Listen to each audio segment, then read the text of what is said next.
Good morning, boys and girls. My name is Benjamin Jones. I'm a real person, as real as the nose on your face. I lived, worked, and died in Bucks County, Pennsylvania. But more interesting is how I got to Bucks County in the first place. It was dark and drizzling the night I set out.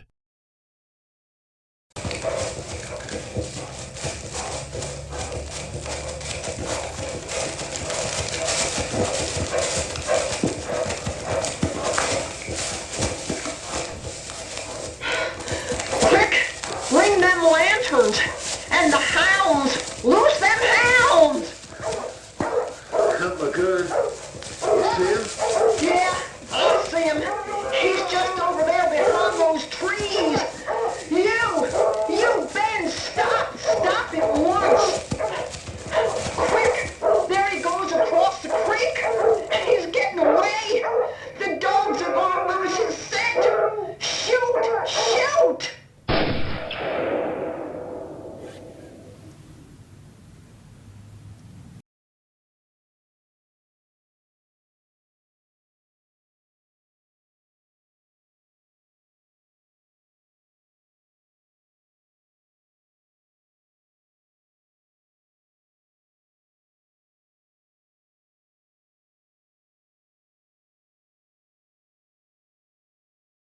Samuel, light the lamp. I hear something, or someone. Maybe it's Benjamin Jones. I spoke to Josiah Wright from Yardley at the blacksmith's this morning. He told me that we should expect a fugitive slave this evening. A fugitive slave named Benjamin Jones. That's wonderful news, Samuel. I'll have Jem the stable boy ready a place for him with blankets and dry hay in the loft of the barn. Have you placed the lantern on the hitching post so that he'll know that ours is the safe house he seeks? Yes, it's lighted and ready to guide Benjamin Jones to our door. That must be him. I'll go down and send him up, then light the lantern in the barn.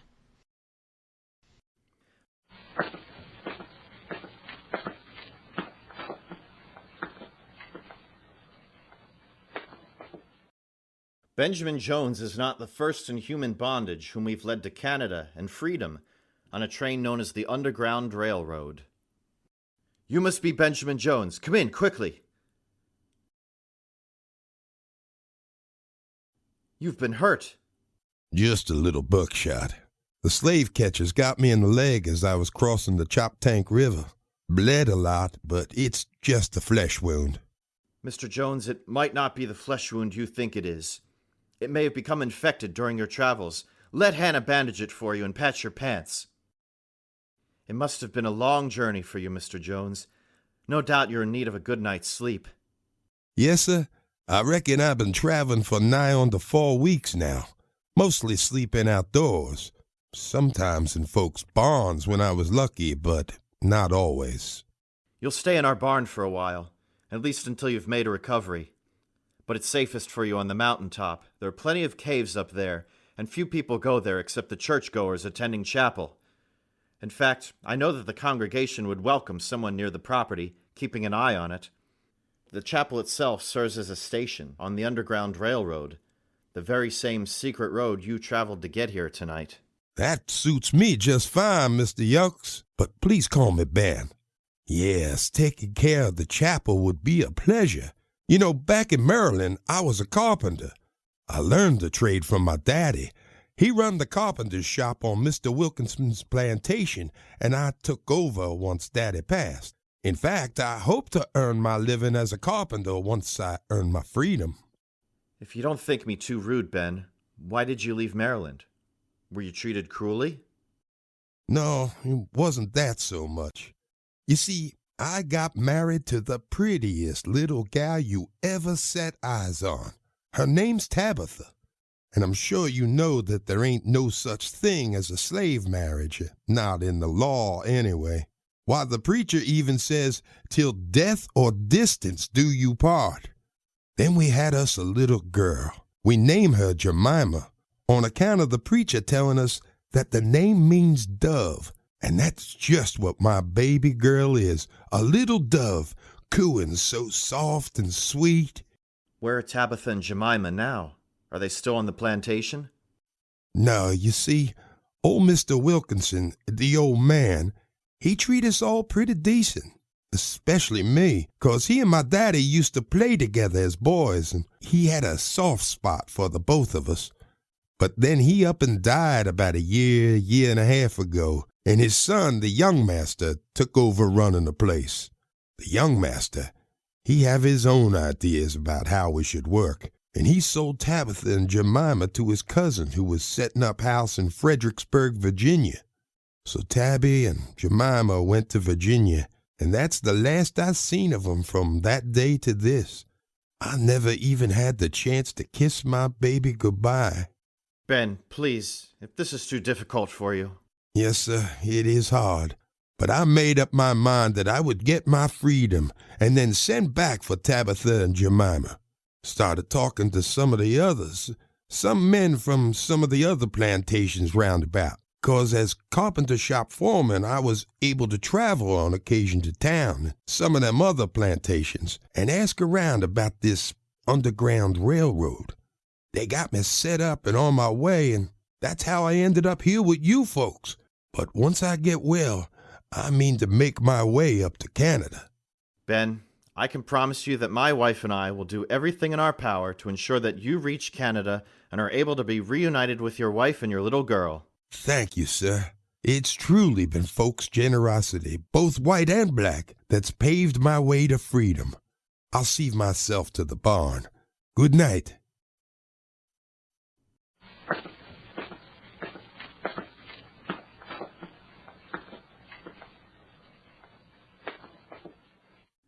Ben will not be traveling tomorrow. His wound is too severe. Samuel, Mr. Jones is settling in for the night. He's in no condition to walk 10 or 20 miles every night, wading across muddy rivers and streams and pushing through forest. We'll have to keep him here a bit and let him regain a bit of his strength. It's too risky keeping him in our barn for too long, Hannah. Some of our neighbors, especially Yancey Fairbrother, are not as sympathetic as we are to the plight of the Southern slaves. They'd surely notice a black man like Benjamin Jones. Why, he must be 6.5 feet tall. I thought of those caves on top of Buckingham Mountain. Some of them are quite large, with several rooms. Samuel, that's perfect. No one ever goes up the mountain unless they're searching for wood. There's only that little chapel the free blacks use. That's exactly where we'll hide him. The pity of it is that we have to hide him at all. As a decent citizen of this country, I would like to abide by all its laws, but the fugitive slave law is one I'm proud to break. I'll tell Ben it's all settled then.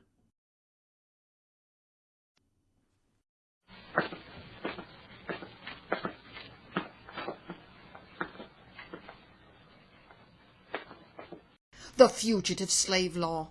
Can you imagine a law that makes us into criminals for assisting a runaway slave?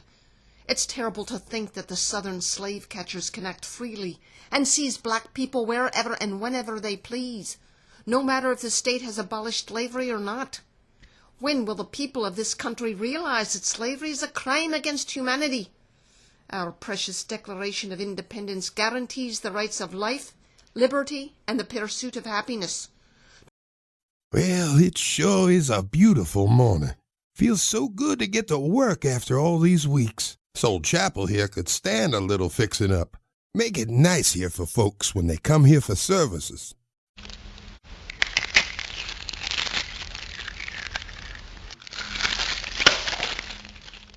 Hello? Anybody there? Come out here in the open so I can see you. Why, is it just you little creatures making all that noise? Y'all scared me. Who are you? And what are you doing on our mountain? I don't like the looks of you, and your boots are muddy. I've been traveling. Where did you come from? I've never seen you before, and I know all the farms and chicken runs for miles around. Brother Fox, I come from the south, from Maryland, the eastern shore south of the Choptank River, to be precise. Maryland? I never heard of it. It's a beautiful country lying between the big old Atlantic Ocean and the Chesapeake Bay.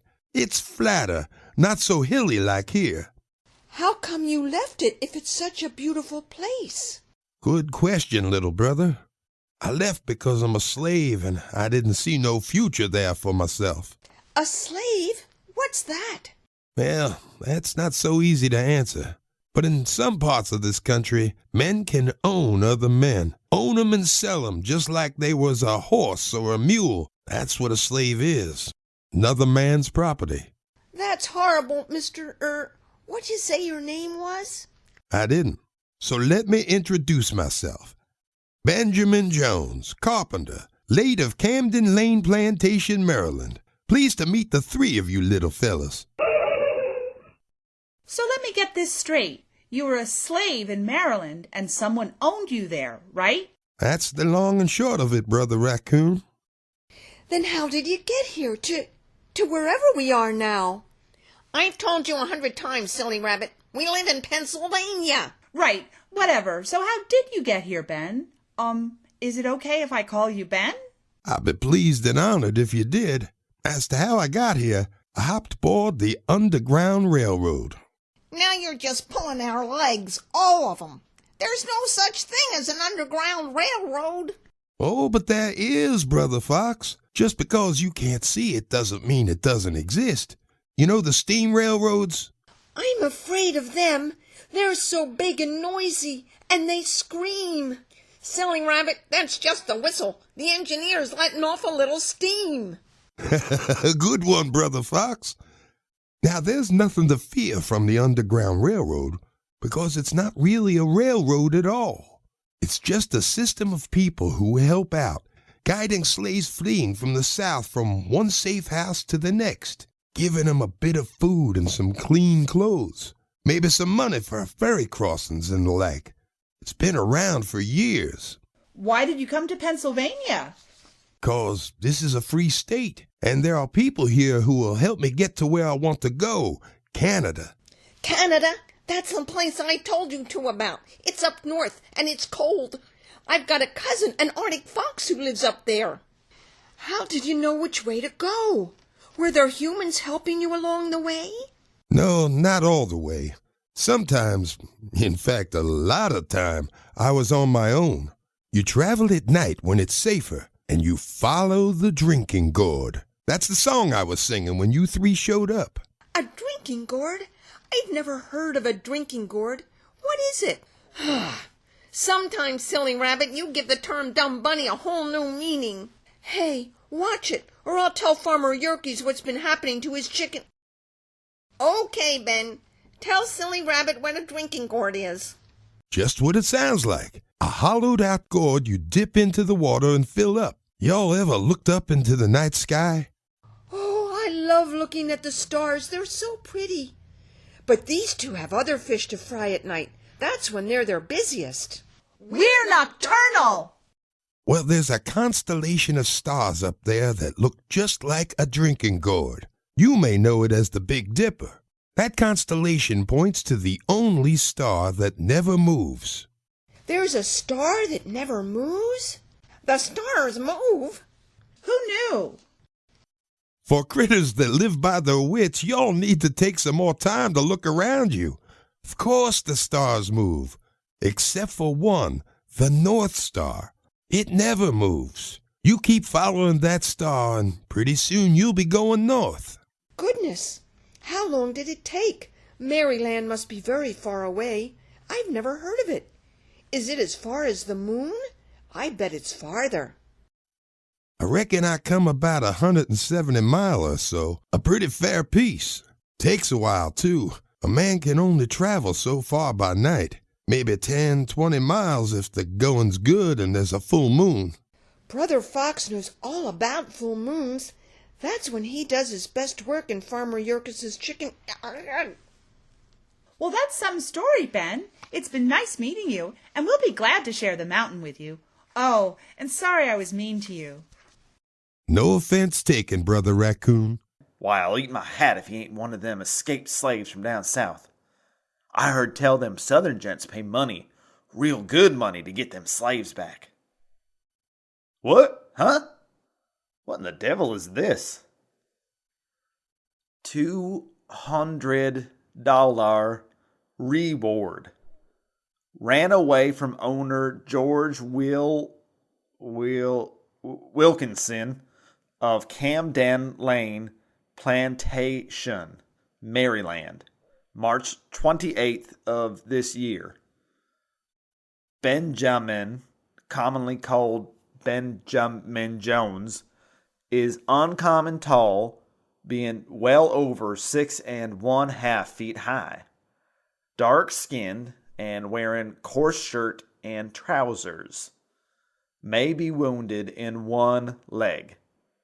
Above reward and reasonable charges paid if confined in any jail. All persons, Negroes and others, harbor him at their own peril. I knew it! It's Big Ben to the life. I sure could use that $200. I'm going down to Maryland and collect my reward. What do you want to give for him? Somebody give 300. All right, I'm in another minute now. $300 minute now. 200. Who'll do that? I got I'm in now. $200 minute now. $200. I got $100 bid. Thank you, sir. 10, 16, now 16 out. $100 for a runaway slave? Owner probably trying to sell them south.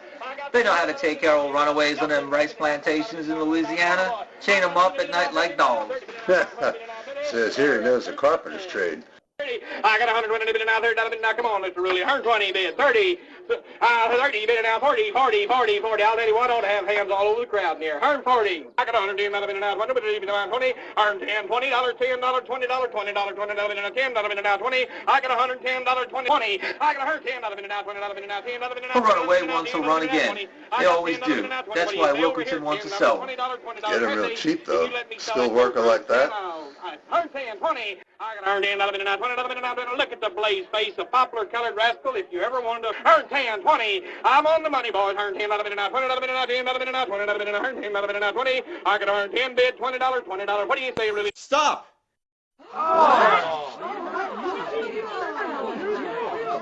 I bid $500 to that man.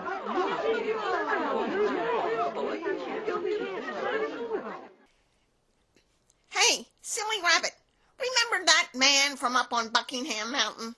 The one we used to visit with Brother Raccoon? Oh, yeah. What was his name? Ben. His name was Ben.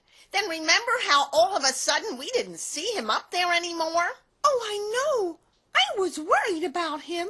What do you think happened to him, Brother Fox? Well, I don't know what happened to him, but I do know where he is. I don't believe you. You're just teasing me. No, it's true. I was up along the creek a couple of days ago, up near the almshouse. You know, that great big stone building where all those humans live together? And I saw Ben there. Brother Fox, that's wonderful. Did you talk to him? I did, and he asked about you and Brother Raccoon, too. He told me he'd love to see all of us again. Let's go up there right now. I want to see Ben. And hear his story. I bet he's got quite a tale to tell. Take a look at that picture. That's where I lived. Come up and see if you can find me in the picture. I'm the tall man in front of the almshouse, which, by the way, is still standing today, as is the chapel. Some folks say I'm buried in the churchyard there. Now, don't leave without taking yourself a souvenir, and thanks for coming to our show.